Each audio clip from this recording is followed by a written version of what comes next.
teman-teman, selamat datang di diskusi kita hari ini. Perkenalkan, nama saya Zaskia Walfitria dan partner saya Sesti Kofifa.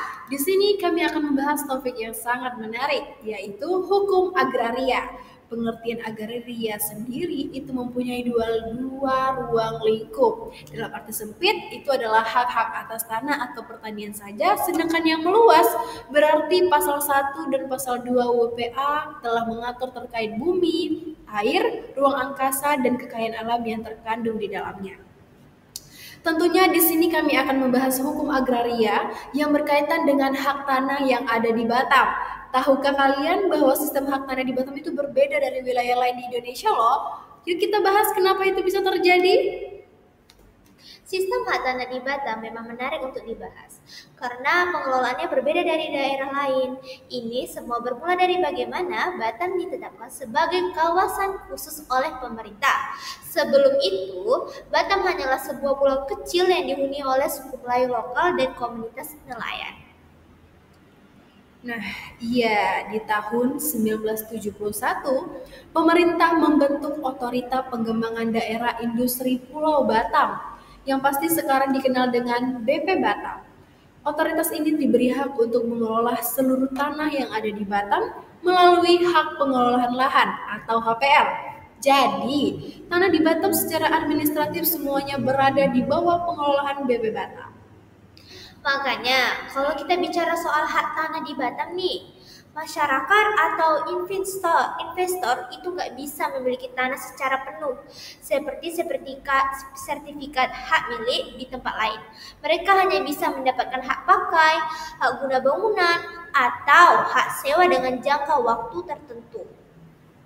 Benar, biasanya jangka waktu itu bisa 30 tahun atau 60 tahun, tergantung dari perjanjian yang dibuat. Setelah itu masyarakat juga harus mengajukan perpanjangan ke BP Batam, dan jangan lupa nih ada yang namanya uang wajib tahunan otorita atau UWTO yang harus dibayar oleh pemegang hak tanah. Ini yang kadang menjadi isu kontroversial. Banyak masyarakat mengeluhkan sistem UWTO ini karena selain jumlahnya yang dianggap cukup tinggi, proses administrasinya juga sering kali dianggap berbelit-belit. Setuju nih, apalagi kan masyarakat lokal yang ada di Batam dari awalnya sudah tinggal di sana, pasti sering merasa kehilangan hak tanah adat mereka setelah Batam ini berkembang pesat. Konflik tanah juga sering terjadi, terutama kalau ada tumpah tindih klaim atau perubahan status penggunaan lahan yang tidak sesuai dengan peruntukannya. Tapi di sisi lain, sistem HPL ini sebenarnya memberikan fleksibilitas bagi pemerintah untuk memaksimalkan menggunakan lahan di Batam.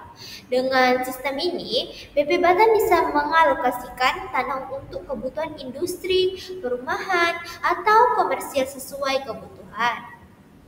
Betul, tapi kamu tahu nggak kalau tanah yang tidak digunakan nih sesuai peruntukannya itu bisa dicabut haknya oleh BP Batam. Misalnya ya, aku kasih contoh, ada tanah yang diperuntukkan untuk pembangunan perumahan, tapi malah dibiarkan kosong bertahun-tahun. Nah, itu bisa langsung diambil alih lagi oleh BP Batam.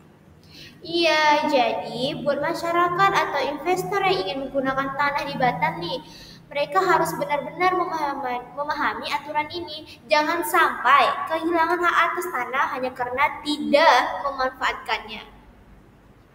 Oh iya, nih ngomong-ngomong ya, soal sejarah lagi. Kenapa sih Batam itu bisa dipilih jadi kawasan industri khusus? Pasti ada alasannya dong. Ada alasannya nggak? Ada dong, Batam itu lokasinya sangat strategis dong, dekat dengan Singapura, berada di jalur pelayaran internasional. Makanya pemerintah waktu itu melihat peluang besar untuk menjadikan Batam sebagai pusat perdagangan dan industri. Bahkan sampai sekarang Batam dikenal sebagai salah satu kawasan ekonomi paling potensial loh di Indonesia. Oh iya, dan gak cuma itu nih, infrastruktur di Batam juga terus dikembangkan. Ada pelabuhan internasional, bandara, dan bahkan ada banyak berbagai fasilitas yang mendukung investasi. Jadi, meskipun sistem tanahnya berbeda, banyak investor loh yang tetap tertarik ke Batam. Setuju, tapi kalau bicara dari sisi hukum, mahasiswa hukum seperti kita nih tentu harus memahami betul aturan mainnya. Sebelum mengajukan hak atas tanah, wajib hukumnya untuk memeriksa status tanah ke BP Batam. Pastikan juga semua dokumen lengkap dan sesuai prosedur. Dan kalau bisa konsultasi dengan hukum agraria dong pastinya. Jangan sampai ada masalah hukum di kemudian hari, terutama kalau menyangkut konflik lahan atau tumpang tindih kepemilikan. Kesimpulannya, hak tanah di Batam memang unik karena ada sistem HPL ya tadi yang dikelola oleh BP Batam. Ini membuat masyarakat hanya bisa mendapatkan hak pakai atau hak sewa dengan jangka waktu tertentu. Meski begitu, Batam tetap menjadi kawasan yang sangat potensial karena lokasinya tadi yang strategis dan infrastrukturnya yang terus berkembang. Dan buat kalian semua mahasiswa hukum, itu wajib sih mempelajari kasus di Batam ini karena bisa jadi pelajaran yang menarik loh. Karena Batam itu adalah contoh nyata bagaimana kebijakan pengelolaan tanah itu bisa disesuaikan dengan kebutuhan ekonomi suatu daerah. Betul banget, jangan lupa untuk selalu mengikuti perkembangan kebijakan di Batam ya. Siapa tahu ada perubahan yang lebih menguntungkan, apalagi untuk menguntungkan masyarakat ya. Oke guys, terima kasih sudah menyimak diskusi kami hari ini. Semoga informasi ini bermanfaat buat kalian semua. Dan sampai jumpa di pembahasan berikutnya. Bye bye guys.